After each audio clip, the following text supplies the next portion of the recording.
Soybean सारख्या भरवशाच्या पिकाचं मोठं नुकसान, शेतकरी अतिवृष्टीने उद्ध्वस्त, दुष्काळ पाहिले पण अशी अतिवृष्टी कधी पाहिली नाही, कमी पावसाच्या जिल्ह्यात अतिवृष्टीने अतोनात नुकसान, शरद पवार यांचं वक्तव्य। करमाळ्याचे शरद पवारांच्या राष्ट्रवादीचे आमदार नारायण पाटील शिवसेनेच्या वाटेवर। नारायण पाटील यांनी शिवसेनेच्या पदाधिकारी मेळाव्यात लावली हजेरी, आगामी निवडणुका शिवसेनेसोबत लढण्याची मेळाव्यात घोषणा। राष्ट्रवादीच्या नागपूर ग्रामीण जिल्हाध्यक्षाचा राजीनामा, शिवराज बाबा गुजर यांचा तडकाफडकी राजीनामा, वैयक्तिक कारणास्तव राजीनामा देत असल्याचा उल्लेख। राज्यात सुमारे 34 लाख हेक्टर शेतजमीन उद्ध्वस्त, सरकारने प्रति हेक्टर 50,000 रुपये मदत दिली पाहिजे, तसंच शेतकऱ्यांची कर्जमाफी करणं आवश्यक, विजय वडेट्टीवार यांची मागणी। पुण्यात पालिका कर्मचारी असल्याचं भासवत चोरी करणाऱ्या 4 जणांच्या टोळीला अटक, क्रेन, टेम्पो, रिक्षासह 29 लाखांचा माल पुणे पोलिसांनी केला जप्त। राज्यात पावसामुळे मोठं नुकसान, मराठवाड्यात पूरस्थिती निर्माण, राज्यासह केंद्र सरकारने मदत जाहीर करावी, सरकारने लवकर नुकसान भरपाई द्यावी, खासदार संजय राऊत यांची मागणी।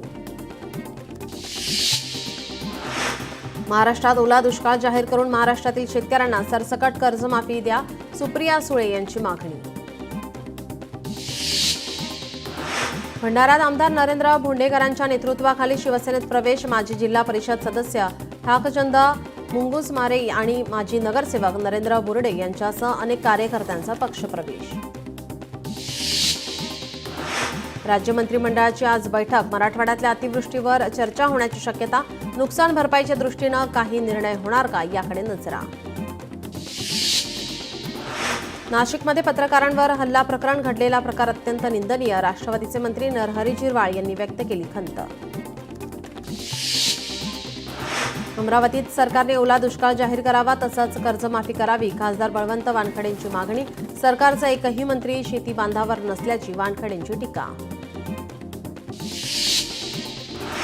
दुष्काळ अनुभवणाऱ्या मराठवाड्याचा यंदा ओल्या दुष्काळाचा सामना, मराठवाड्यातील 27 लाख हेक्टरवरील सर्व पिकं जमीनदोस्त, परतीच्या पावसाने मराठवाड्यासह राज्याच्या अनेक भागात हाहाकार उडवला असताना सरकार कुठे गेले, सामनातून सरकारला सवाल।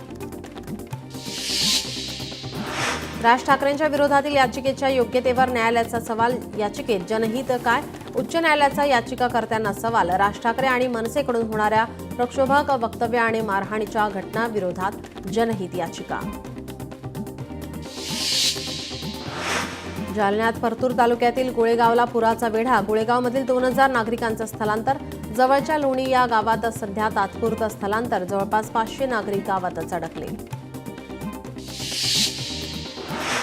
बीडमध्ये पावसामुळे धुळे सोलापूर महामार्गावर पाणी, बिंदुसरा नदीला महापूर, तर जिल्ह्यातील अनेक नद्यांना पूर, अनेक गावांना पुराचा वेढा।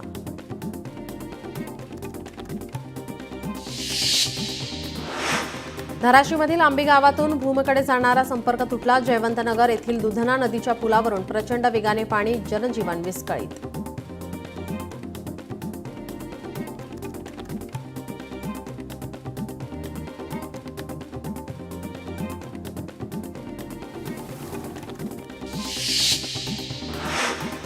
सोलापूर जिल्ह्याला पावसाचा फटका, इतिहासात प्रथमच सीना नदीला महापूर, माढा करमाळा तालुक्यातून वाहणाऱ्या नदीला पूर, सीना नदी 2,12,000 क्युसेक विसर्गाने प्रवाहित। बीडच्या माजलगावात पावसाचा कहर, चिंचोली गावाला सिंधुपणा नदीच्या पाण्याचा वेढा, गावातील गर्भवती महिलेच्या मदतीला धावले एनडीआरएफ, माजलगाव तालुक्यात प्रशासन अलर्ट मोडवर। अहिल्यानगरमध्ये पावसाचा जोर कायम, नगर कल्याण महामार्ग 2 दिवसांपासून वाहतुकीसाठी बंद, अनेक भागातील जनजीवन विस्कळीत, 7 तालुक्यात 423 गावं बाधित, जिल्ह्याला उद्यापर्यंत येलो अलर्ट। मुंबईत यंदा सरासरीहून अधिक पाऊस, आतापर्यंत 3.5 महिन्यात 105% पावसाची नोंद, मुंबईतील तलावातील पाणीसाठा 99%वर। राज्यात पुढील 2 ते 3 दिवस मुसळधार पावसाचा अंदाज, मराठवाड्यात अनेक जिल्ह्यात ढगफुटीसदृश पाऊस, अनेक ठिकाणी नद्यांनी धोक्याची पातळी ओलांडली, अनेक ठिकाणी पूरसदृश परिस्थिती निर्माण। धाराशिव जिल्ह्यालाही पावसाचा तडाखा. भूम परंडा तालुक्यात पावसाची जोरदार हजेरी. अनेक भागात जनजीवन विस्कळीत. पावसामुळे छोटे मोठे तलाव फुटले. सोलापूरमध्ये कालपासून मुसळधार पाऊस. शेतकऱ्यांच्या पिकांचं अतोनात नुकसान. अक्कलकोट, बार्शी, मोहोळ तालुक्यात कोसळधार. नदीकाठच्या गावांना सतर्कतेचा इशारा.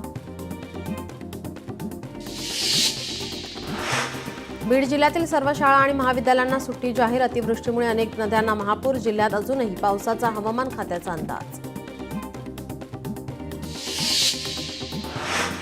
धाराशिव जिल्ह्यात रात्रभर मुसळधार पाऊस. जिल्ह्यातील सर्व शाळांना आज सुट्टी. भूम परंडासह कळंब परिसरात जोरदार पाऊस. नदी नाल्यांना पूर. अनेक रस्ते बंद असल्याने वाहतूक विस्कळीत.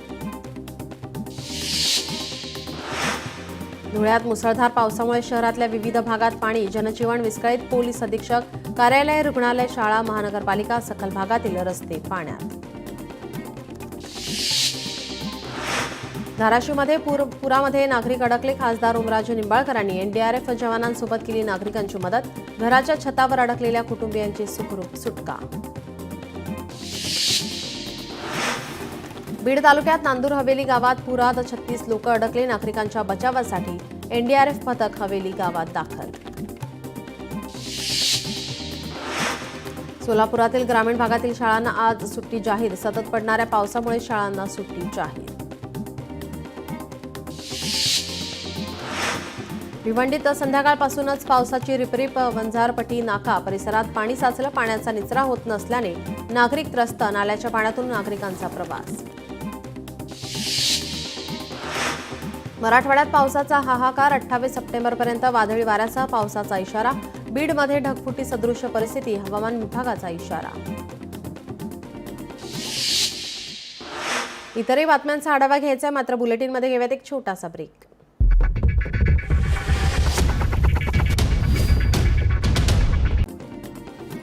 अकोला जिल्ह्यातल्या काटेपूर्णा या ठिकाणी चंडिकादेवी नवरात्र उत्सव साजरा आहे. दरवर्षीप्रमाणे यंदाही नवरात्र उत्सव साजरा होतोय. आजपासून या महोत्सवाला सुरुवात झाली आहे. पुरणखेडमधील चंडिका देवीचं हे पुरातन मंदिर आहे. या मंदिरात दुरून भाविक दर्शनासाठी येतात. सकाळपासून भाविक देवीच्या दर्शनासाठी गर्दी करतायत. या मंदिरात नवरात्रीचे 9 दिवस हा उत्सव चालतो. या दरम्यान विविध धार्मिक उत्सव देखील पार पडतात. या उत्सवामध्ये दरवर्षी 9 दिवस लाखो भाविक दर्शनासाठी येतात. सकाळपासून भाविक देवीच्या दर्शनासाठी गर्दी करतात. या मंदिरात दरवर्षी 9 दिवस उत्सव चालतो. या दरम्यान विविध धार्मिक उत्सव कार्यक्रम पार पडतात. देवीची ओटी भाविक भरतात आणि या ठिकाणी भाविकांसाठी देखील प्रसादाची सोय केली आहे.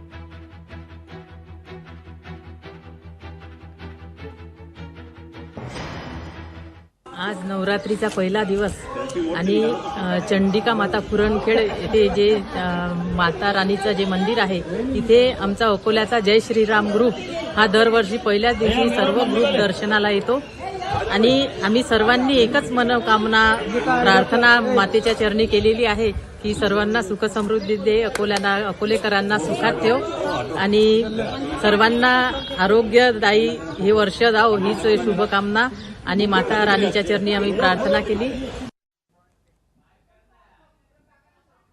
कोल्हापुरातील अंबाबाई मंदिरात यंदा नवरात्र उत्सवानिमित्त दर्शनासाठी भाविकांची मोठी गर्दी. अंबाबाई मंदिराची सुरक्षा अधिक बळकट करण्यासाठी पहिल्यांदाच AI तंत्रज्ञानाचा वापर करण्यात आलाय. IIT भोपाळच्या मदतीनं उभारलेल्या या प्रणालीमुळे भाविकांच्या गर्दीचं व्यवस्थापन आणि रांग देखील सुकर होणार आहे. त्याचप्रमाणे सुरक्षेच्या दृष्टिकोनातून संशयितांवर त्वरित लक्ष ठेवणं शक्य होणार आहे. AI तंत्रज्ञानाचा मंदिरातील सर्व 120 CCTV ह्या कॅमेराशी जोडले गेलेले आहेत. या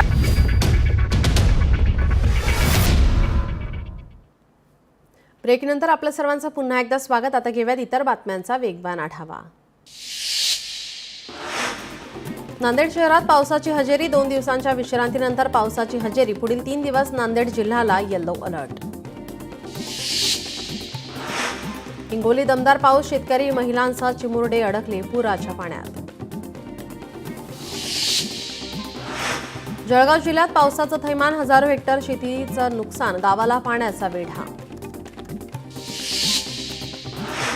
नवरात्र उत्सवात पडणार दमदार पाऊस. मुंबईसह अनेक जिल्ह्यांना हवामान खात्याचा अलर्ट. पुढील आठवडाभर वादळी वाऱ्यासह पाऊस बरसणार. जालना दहीफळ परिसरात ढगफुटी सदृश्य पाऊस. 2 एकर सोयाबीन पाण्याखाली. शेतकऱ्याच्या हातातोंडाशी आलेला घास हिरावला. अतिवृष्टीने सगळं उद्ध्वस्त. शेतकरी आक्रमक. परळी तहसील कार्यालयावर शेतकऱ्यांचा मोर्चा. पंचनामे करून नुकसान भरपाई द्या, शेतकऱ्यांची मागणी. सिल्लोड तालुक्यात मुसळधार पाऊस. पावसामुळे तालुक्यातील बहळा नदीला पूर. नदीवर पूल नसल्याने ग्रामस्थ संतप्त. बीडच्या आष्टीतील कडा शहरात पावसाचा हाहाकार. बीड अहिल्यानगर महामार्ग बंद. धाराशिवच्या पिंपळगावात पावसाचा हाहाकार. पावसामुळे दूध उत्पादक शेतकऱ्यांचं मोठं नुकसान. पावसाच्या पाण्यात 17 गायी आणि शेळ्या गेल्या वाहून. सिंधुदुर्गात शेतकऱ्यांना अद्याप फळ पीक विम्याची रक्कम मिळाली नाही. 2 ऑक्टोबरपर्यंत रक्कम न मिळाल्यास 7 ऑक्टोबर रोजी धरणे आंदोलनाचा इशारा. सतीश सावंत यांचा इशारा. नागपूर विभागातील 6 जिल्ह्यात अतिवृष्टी. सर्व जिल्ह्यात सरासरीपेक्षा अधिक पावसाची नोंद. अतिवृष्टीमुळे 42,600 हेक्टरवरील पिकांचं नुकसान. बाधित क्षेत्राचे पंचनामे करून 37 कोटी 70 लाख रुपये नुकसान भरपाईचे प्रस्ताव पाठवले. पैठणमध्ये रस्त्याच्या ठेकेदारामुळे शेतकऱ्यांच्या शेतात पाणी. पाण्यामुळे मोसंबी पिकांचं नुकसान. नुकसान भरपाईची शेतकऱ्यांची मागणी. पुण्यातील रस्त्यावर थुंकणाऱ्यांविरोधात दंडात्मक कारवाई. आतापर्यंत 277 नागरिकांकडून 1,13,000 रुपये दंडाची वसुली. रस्ता सुरक्षेसाठी पालिकेची मोहीम. अमरावतीत सोलर कंपनी विरोधात अन्नत्याग उपोषण. धानोरा कोकाटे येथील शेतकरी आक्रमक. उपोषणाची दखल न घेतल्याने तलावात जलसमाधी घेण्याचा गावकऱ्यांचा इशारा. दिवाळी सुट्टीतही शिक्षकांना करावा लागणार टीईटीचा अभ्यास. 52 वर्षाच्या आतील शिक्षकांना टीईटी देण्यासाठी सुप्रीम कोर्टाकडून 2 वर्षाची मुदत. 23 नोव्हेंबरला होणार टीईटी परीक्षा. कोयना प्रकल्पग्रस्तांचा गेल्या 60 वर्षांपासूनचा लढा सुरू. गांधी जयंतीला कोयना जलाशयात उडी मारून जलसमाधी घेणार. प्रशासन दुर्लक्ष करत असल्याने टोकाचं पाऊल उचलणार. कोयना धरणग्रस्त संग्राम संघटनेचा इशारा. भंडाऱ्यात साकोली पंचायत समितीतील अधिकारी आणि कर्मचाऱ्यांचं लेखणी बंद आंदोलन. सभापतींकडून अधिकारी आणि कर्मचाऱ्यांना शिवीगाळ. माफी मागत नाही तोपर्यंत आंदोलन सुरूच ठेवणार. सह्याद्रीच्या पर्वतरांगा परिसरातील जुन्नरच्या आदिवासी भागात डोंगर माळ रानावरती सोनकीच्या फुलांना बहार. दाट धुके आणि फुलांना बहर आल्याने सोनकीचं पिवळं सोनं हे पर्यटकांचं खास आकर्षण बनतंय. हिंगोलीत महामार्गाच्या कडेच्या प्रवासी निवाऱ्यांची दुरावस्था. निवाऱ्यांची पडझड आणि काही निवाऱ्यांमध्ये गवत वाढलेले. निवाऱ्यांच्या दुरुस्तीकडे दुर्लक्ष. उल्हासनगरात रस्त्यावर बेकायदेशीर पार्किंग करणाऱ्यांवर धडक कारवाई. वाहतूक पोलीस आणि पालिकेची संयुक्त कारवाई. बनावट शालार्थ आयडी प्रकरणी छत्रपती संभाजीनगर उपसंचालक कार्यालयातून 2,500 शिक्षकांच्या कागदपत्रांची तपासणी. 250 शिक्षकांना सुनावणीसाठी बोलावलं. शासनाच्या लीज धोरणावर प्रश्नचिन्ह उपस्थित करत प्रधान सचिवांना हायकोर्टाची नोटीस. शासनाच्या जमिनींच्या लीज प्रकरणी हर्षवर्धन जाधवांची जनहित याचिका. नाममात्र दरात दिलेल्या लीजवरून राज्याला महसूल तोटा. शनिशिंगणापूर विश्वस्त मंडळ बरखास्त. नवरात्रीच्या पहिल्या दिवशी राज्य सरकारचा दणका. विश्वस्त व्यवस्थापन समिती गठीत होईपर्यंत प्रशासकाची नेमणूक. फेरीवाल्यांना नागरी हक्क आहेत, त्यांना मनमानी पद्धतीनं हटवू शकत नाही. उच्च न्यायालयाची टिप्पणी. कामाठीपुरा येथील फेरीवाल्यांच्या या संदर्भातील याचिका न्यायालयानं फेटाळली. युवा महोत्सवात सहभागी न झालेल्या 25 महाविद्यालयांना 10,000चा दंड. डॉक्टर बाबासाहेब आंबेडकर मराठवाडा विद्यापीठाचा 2 दिवसीय युवा महोत्सव पार. 151 महाविद्यालयातील 985 विद्यार्थ्यांचा सहभाग. सावरकर सदनाचे संवर्धन करण्यास सरकारची तयारी. सदनाला राष्ट्रीय दर्जा देण्याच्या मागणीसाठी अभिनय भारत काँग्रेसचे अध्यक्ष पंकज फडणीस यांची याचिका. पुढच्या आठवड्यात सुनावणी. दुप्पट नफा देण्याचे आमिष दाखवून 377 कोटींची फसवणूक, आरोपीचा जामीन अर्ज उच्च न्यायालयाने फेटाळला. 16 मार्च 2023 रोजी आरोपीला अटक करण्यात आली होती.